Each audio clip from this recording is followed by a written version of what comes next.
to go from that to creating a movement, there's a lot that needs to happen between.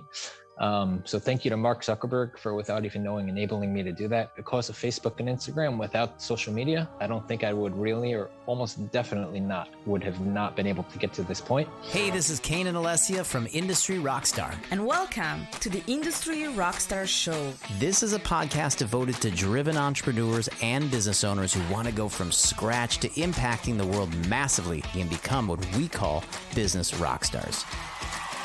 At Industry Rockstar, we have helped millions of conscious and evolving business owners in over 80 countries globally go from business novice to business rockstar. We bring you the secrets of the highest achievers, the most innovative thinkers, and the tested systems that's going to grow your heart, your mind, your business, and of course your bank account. Let's rock. Hey, it's Kane, and welcome to the Industry Rockstar podcast. I am super excited because I have an amazing gentleman here that I'm interviewing today. His name is Josh Ariea, and he is extraordinary. He's considered sort of the real Batman, and basically what that means is he has just been extraordinarily out there helping the communities like you would not believe. A few data points is that Josh has really been involved in charity work, but really it's been the mission. It's been a mission to really help and serve, especially children, and he's visited over 20,000 children to inspire them and to give them hope and connection when they needed it most. And he's going to tell that story here shortly. He's been a serial entrepreneur. He's been involved in development, over $200 million in development projects. So he's a super awesome guy. And we're going to get a chance to understand his perspective on what he has done to impact communities, how he has done some great partnerships, what he's been doing with his charity, and anything else we can learn from Josh today. Josh, welcome to the show. Thank you so much for being here. Thank you. It's a pleasure to be here. Awesome. So tell me about your story. I want to know about these 20,000 kids. How did you get into that? What's that all about? Sure. Do you not have enough children running around your house? Is that? So when I was younger, I was about 17, 18, I was always a car enthusiast. I loved exotic cars, but I wasn't able to afford them when I was younger. And I had some friends and, people that I knew of, networked with, and one of my cousins that had some of these cars. And they would let me borrow them from time to time, just to do errands for them, take it home for the weekend, that kind of thing. And one day I just had this idea. I said, the same way that I always grew up loving exotic cars, there had to be sick and underprivileged children that had that same want or wish, because I couldn't really afford to donate a lot of money. So I realized I could donate my time. And I started calling up all these different organizations saying, hey, my name is Josh Ariea. I don't own these cars, but I have access to a lot of different exotic cars. If ever you have a child that has a need or a want to go in one of these cars, let me know. And months went by, I never got any call back. And finally, one of my friends called me up. He goes, I know of an 8-year-old girl who lives in Queens. She's battling stage 4 cancer. And her dream or wish was to go on a Lamborghini. I said, perfect. I know of a guy in Great Neck that has one on the North Shore. And I called them up and I was able to borrow the Lamborghini for 2 days. And this was the moment that changed my life. Up until this moment, I wanted to be a multi-billionaire. I wanted to be on Forbes. That's what I wanted, the biggest car collection, the biggest houses. That's what my aspirations were. I wanted to be Bruce Wayne, not Batman. And, so I was working towards that. And at this moment, my entire life changed. They bring up this 8-year-old girl. She's all sad. She's looking down at the ground. She's in a wheelchair. And she looks up and she's this bright yellow Lamborghini convertible in front of her house. And you see this entire kid's face lights up, the biggest smile I've ever seen. And I put the top down, get her in the car, drive her around for 20 minutes, got the music on, having a great time, to let her take pictures. They get her back in the wheelchair and they bring her into her house. And as soon as she gets back into her house, the mother starts hysterically crying, nonstop bawling. And this was the first time I ever really had a one-on-one interaction with the child battling that, that level of cancer. Stage 4, it's pretty severe.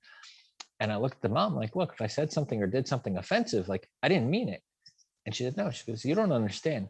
My daughter is diagnosed with cancer at the age of 4. She's had over 20 surgeries. She got an infection, which caused her to become paralyzed, which is why she's in the wheelchair. She said, this is the first time I've seen my daughter smile in 4 years since she was diagnosed with cancer. And for me at that moment, as much as I'm a car enthusiast, I said, if I could have such an impact with such a stupid thing, I don't know how, but I want to dedicate my life to doing this. That was it. I was my life changed from wanting to be a billionaire to somehow being able to afford these items to use them for a greater purpose. And I did that for a long time. I just gave, people rides in cars. And then through Instagram, I gained a little more popularity, and people would DM me saying, hey, I've seen your page and I have a sick child here or there. And it would grow with that. And eventually I kind of became Batman, and it kind of just grew until we teamed up with the police department and fire department and all different agencies, and just to make it extra special for the children. So it's been quite a journey. And honestly, I think that's greater than any amount of money in the entire world, is knowing that you're making a difference. It's great when you do a successful business deal, you do something you thought it wouldn't happen and all that, but that's more of I guess like a selfish or monetarily point of view, versus this, where it's like something that's going to be long lasting, that ripple effect, something that's actually adding value, to know that like I made that child happy and I enabled the parents to see their child happy. It's priceless. So that's really been my goal. And, I'm thankful that I've been able to shift my focus from being, wanting to be a billionaire to just wanting to be able to do that. It's so beautiful, actually. And that was I caught a bit of that story while we were on a moderated panel together. And that's what really inspired me to want to hear more about what you're doing and what human insight you had so young. How young were you when you did that for the first time, that story? I was about 18. Yeah. I mean, wow. 19, yeah. If we could get all teenagers to have that breakthrough transformation, that life's going to be about the people they interact with and not the toys that they buy. What a massive change. Wow. And how old are you now, if I may ask? You can lie. 34. Okay. I just turned 34. So he's like, I'm still 18. yeah, exactly. I'm 21 plus.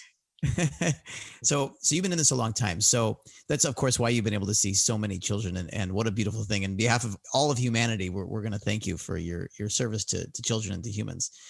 And so what's the goal? What's the mission now for you? Is it to see as many children? Is it, have you branched out, or what is kind of the mission of what you're up to? So it's actually in the beginning, even on social media, up until about 2 years ago, I hid my identity. Like any picture, anything I put up was always me dressed as Batman or some sort of costume, or the exotic car, or the child, because I wanted the mission really just to be about what I was trying to achieve versus who's doing it. And then I wanted to, kind of say, look, this is who I am. I'm Batman. I tell people I'm only Batman. I'm not Bruce Wayne. I'm not some billionaire trust fund kid born into money that could just do whatever he wants. Like I still have to earn money to make a living, to pay my bills, and to be able to do this. But my aspirations are to be able to live a normal life or a decent life, and then be able to do that. And that's really it. So my goal was to inspire people to do whatever random acts of kindness you could do. Like people message me often. I think I have more than 100,000 followers on the account. I'll get hundreds of messages saying, hey, I don't own a Ferrari. I don't own a Lamborghini. I wish I could do what you did. I said, look, it's great that you don't have one yet, but you don't need to have one to do what I'm doing. Kindness is free. It's something anyone could afford to give. You just have to want to do something. It could be as simple as holding the door open for someone, buying a cup of coffee for the guy behind you, giving your gloves to a homeless man that you see, saying good morning, like doing something simple. But I always said a small kind deed is something that's done to someone else. You don't know the effect and impact that it has on that person. So there's no small kind deed that's really ever done. It's how you perceive it. But to that other person, that could be the biggest thing. You could be the reason why that person decides not to commit suicide. And you'll never know that. To you, that small deed just saved someone's life. So that is, it's really about creating that movement, right? And as we actually say a lot to entrepreneurs about creating a movement, to me, what you did is you embodied it. So you shared it, and it was not about you, it was about the movement. So, many times people say, how can I get my social media to really grow? And we often joke, well, just throw on a bikini and it will grow really fast, right? Yes. That's one way. Or put up a bunch of cat pictures. Right? Yeah, definitely. That seems to be the big draw. My wife was just showing me an account, because everybody now that with COVID, everybody's become definitely more focused than we ever were on social media and online digital marketing and things, because that's been the way of business now for the last year and probably will be for a long time. And so she was saying, just in case you want to be upset, there's a 4.5 million person account. They're not a person. It's an animal. Okay. Right. Yeah. These things are just, they go. So you created a movement, right? And that's very powerful to notice that if those that are looking to change the world, I think a lot of mission-oriented entrepreneurs, they're on a mission, but they do miss that part, the embodying of it, and really putting that mission in front in their pictures. A lot of people have been taught over the last 10 years to brand themselves, right? So it's been all about them, all about them, all about them. You flip that and you put it into the mission, and look how fast that grew. That's awesome. So let's talk about some of maybe the challenges that you encountered, and what was it like? Did it become kind of your full-time thing? I know you were saying you're working a job on the side, but it probably became almost an obsession for you, right? It was sort of the thing that was driving you as when you get into humanitarian or community oriented things that are making a difference. I know it's like intoxicating to be constantly making a difference. We are advisors and coaches, but what we really live for is that aha moment where people's lives change. And although it's not quite what you're doing, we can feel that same essence of when you change a person's life forever. Which is, I think what Tony Robbins has always talked about, and it's very intoxicating. That's what you're driven by, right? So what have been some of the big challenges to do this? Were you up to a big mission? You say, okay, now I want to impact thousands of kids, and how did you get there? And tell us a little bit about the challenges you faced in growing this. Yeah, so it took time because obviously in the beginning, it's kind of just a random act of kindness. And then to go from that to creating a movement, there's a lot that needs to happen between. So thank you to Mark Zuckerberg for, without even knowing, enabling me to do that. Because of Facebook and Instagram, without social media, I don't think I would really, or almost definitely would have not been able to get to this point, because it enabled me to develop a reputation, even though people didn't know who I was, but there was someone behind the mask. Like there was something going on, and people were able to say, hey, you know what? I saw your car because I have giant Batman symbols on the side of a Lamborghini or something. I saw the account name, not sure who you are, but, I own a car. I live in whatever town. I'd love to get involved. And through that, and he's like, oh, I have a friend that lives near me. And all of a sudden I had more than 50 volunteers that wanted to be a part of this with cars that said, look, I'm working Monday to Friday, but Saturday, Sunday, I'm available. Other guys are available Tuesday. So in the beginning, it was tough to get people involved because I didn't know how to go about doing it. Like, it wasn't like when someone's opening up a company, they sit down and they say, okay, this is my SWOT analysis. This is that. Like they make a deck, they plan ahead. There was no plan to get to that point because it was never supposed to get to that point. It was just a random act of kindness. I figured, why not combine my passion for cars? I'll do a kind deed for a person, and that was it. But once I saw that reaction, it shifted, and then over time it kind of just grew into something like that. So there were a lot of challenges to actually earn that reputation, find the people that are truly sincere, people that want to be a part of the mission to help the kids, not just because they want to be part of this thing, driving around. And you could have, because there are days we'll have 50 Lamborghinis or 50 exotic cars at one time. It's cool, it's fun, but I want people that want to be a part of it, not because it's cool and fun. Like, you can enjoy, you're allowed. But at the same time, I want you to be there because you want to make a difference for the kid. It's not about us. It's about the child and the family. Like, they're the spotlight. I'm not important. You're not important. We're not. It's their moment to shine. Like, this is their moment to feel like a kid. A childhood should be innocent. Sorry. Should be innocent. It's when you get to the teenage and adult years where you start have to worry about high school, college, admissions, jobs, girlfriend or boyfriend or whatever it is. That's when life starts hitting you.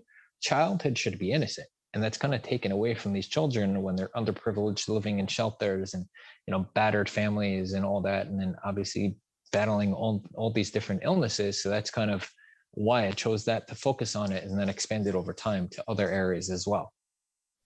Yeah. So, and you said something that I think is very interesting, because many entrepreneurs that we work with are looking to create better networks, better connections.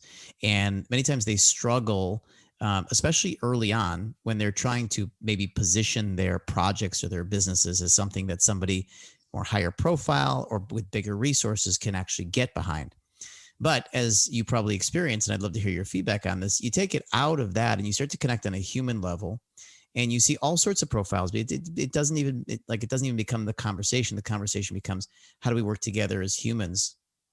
And, in disasters, right, we see that as well. As soon as you take away all the veneer of status, humans become humans. And out throughout history, anytime there's been disasters or needs, humans come together regardless of what their status is or who they are. So that's been very interesting for you, right? You've probably made great contacts and become friends with people that maybe on a business level, maybe you would have never encountered, both from maybe industry or success or whatever. Tell me a little bit about that, what it was like to utilize the power of doing good to create great networks for yourself. Yes, I can give you one example. Now it's got to be probably like 5 to 7 years ago. I was at a charity event with a friend of mine, because I always supported charity. I was always involved some way, either whether it's monetarily, my donating my time. I have my own charity, but I was always there to help. Like, it wasn't about mine or theirs. It was someone's in need. Like, I want to be there. And I went to this event with one of my friends, and when I was there, he introduced me to someone. His name is Don Garmazian. He's the CEO of the American Dream Mall, part of the 555 group. They're an amazing, amazing family. I probably never would have met them without that whole charity aspect. For those of you that don't know them, they're multi-billionaires. You can look them up. The 555 group, they're in every industry. Like I said before, they're in biotech, trucking, they own banks, they own the 3 largest malls on the East Coast, and tons of others. I mean, throughout the whole US, Canada, I'm sure in Israel and other areas as well. I mean, they're all over. And I would have never met them without that. And my friend introduced him and he goes, hey, Don, I want to introduce you to my buddy Josh. And he tells him about what I do. And he goes, look, I have a Ferrari, a Bentley, and he tells me different cars that they own. He goes, if you don't call me, I'm giving you my cell number, because if you don't call me to take my cars, I'm going to be mad at you. And I said, what do you mean? He goes, you are taking my cars to visit these children. And he goes, I can't always be there because they were building the new American Dream Mall. Because I can't always be there to be at the actual event, but I could at least give you my cars to go to the event. And since then, I mean, now I have some of my own, other people, but since then, I'd say once a month for a week, probably, really, sometimes more, for the last like 5 years, I've had at least one of his cars. Like there were times he was away and I set his house alarm off because I was trying to get in and I didn't do the codes properly because they were out on, a vacation or traveling or something. And, it reminds me a little that Ferris Bueller scene. I was just thinking that's Ferrari. literally me pulling out the Ferrari and all of a sudden the fire trucks come. Put the dial backwards by spinning it backwards at the end. Yep. Seriously, it's like the fire department comes, the cops come in this. I'm like, what is going on? I can't reach them. They're on the plane flying. And I'm like, oh my God. So yeah, it's definitely been, but yeah, I mean, so I've made some amazing connections. And I mean, even one step further, I told you with the Gramesian family, with their new mall here, the American Dream, they'll close it to the public and they'll allow the sick and underprivileged families come in for free. And in the mall, it's not just a shopping center. It has an indoor water park, indoor amusement park, indoor skiing, indoor ice skating. I mean, it's absolutely amazing. It's the same thing for the one in the West Edmonton and the Mall of America. And they've hearts of gold. Like they're really such genuine, down to earth people. And I've met many others like that just really genuinely wanted to give back. So, and I never would have met them without this charity aspect. That's the only thing that I've met so many amazing people. So over the years, we have supported and been engaged with and worked with charities like Virgin Unite, Richard Branson's charity, Amnesty International, which does human rights work, Asha Global, which does human rights work for women who are in sex slavery in India, Surf Aid, which does work in the South Pacific. It's a bunch of doctors that are surfers. So it's so great. And what I wanted to ask you is, how can a company, because you've been involved with different companies supporting the charity, what are some good experiences you've had or some good lessons you've learned about getting involved with companies, or how companies can get more involved with charities to support? What's the value? What's the advantage to them? How does it work? What have you seen, and what can you share as kind of some wisdom around this is why small business owners would want to get involved with charities that are doing good community stuff? Yeah, so I think it's important because number one, when you're actively involved and you get to see the children or whatever organization you're going to partner with, it gives you a different sense of motivation to want to do better, right? Like if it's about you, when you have those days where you're kind of burnt out or a weekend or something and you really need to put in that extra time, when your motivation is not just about you, it's about that extra element, right? It's about that other family, that child, that whatever it is, right? It could be the sex trafficking, whatever organization you partner with, it gives you that push. So now you have that motivation to make more money. So in essence, you're the one getting back. And at the same time, I've heard it a million times, and it's only until you start doing it that you realize that it's when you're giving, you're actually receiving. I know I'm the one there giving the child the toy or being there to let him rev the Lamborghini engine or something. But really it's me that gets to go home and I'm like, you know what? I did something amazing today. That kid feels like $1 million. He's going to have memories to last a lifetime. But it's really like what the child's doing for me to enable me to say, like, I felt like a good human being. Like, I know that today, even if I wasn't successful in business, like I was successful in what I wanted to do, like to make a difference in this world. So, that I think it's really important to be there and to just even do it on a community level. If you can't donate money, maybe donate your time or donate certain items, or, if you're a photographer, you could donate certain services, certain things like that to be involved. And it makes you just feel better as a human being, especially now with depression, anxiety, and everything going on. I think it's super, super important to find that added element of hope or inspiration or any of that to, instill that positivity into you, find that light. Awesome. Thank you for that. Last question I have for you is, how has COVID, how has it impacted the work that you're doing? I would assume that because it's gotten very tricky and touchy about, people coming in and out, has it affected your work, and how has it affected it? When you say, you're referring to the children, like the organization? Yeah, sorry. Meaning your mission, your project, charity work. So it's been quite challenging because I spent most of my time actually going into hospitals and visiting children. But, unfortunately now, even if someone is a loved one in the hospital, they can't go in. They're not letting people in because of the chances of people getting COVID and potential lawsuits and all that, or them carrying and getting other people sick. So, there's so many different weird elements that they have to work with that they never had to think of. So, during March, I never even stepped foot into a hospital, minimal visiting at all for anything, because that's when it was starting to really gain awareness about the pandemic and all that. By April, for sure not. And we kind of shifted what we were doing because the weather started getting nicer. I'm on the East Coast based in New York. So by April, May, the weather started getting warmer, and instead of doing the hospital visit where we would go in, or the outpatient center, or to the house in between the visits, when they're not in chemotherapy, they're home in between, we would do what's called a drive-by. So I would get a lot of my friends or people within my organization that had these exotic cars, and we would have a schedule of doing drive-bys. I mean, there were days where we only did 2, and other days where we had 15 houses to go to, and we would just drive around and just go. And it was amazing for these children to come out and, see anywhere between 2 to 50, literally 50 exotic cars showing up to their house. And there's not many people on the street, because that was during the pandemic when people were kind of staying home and doing all this. So it was great to drive around, and it wasn't causing a traffic jam. And it was just such an amazing experience. We did at that point more than 600 drive-bys just during that period of time.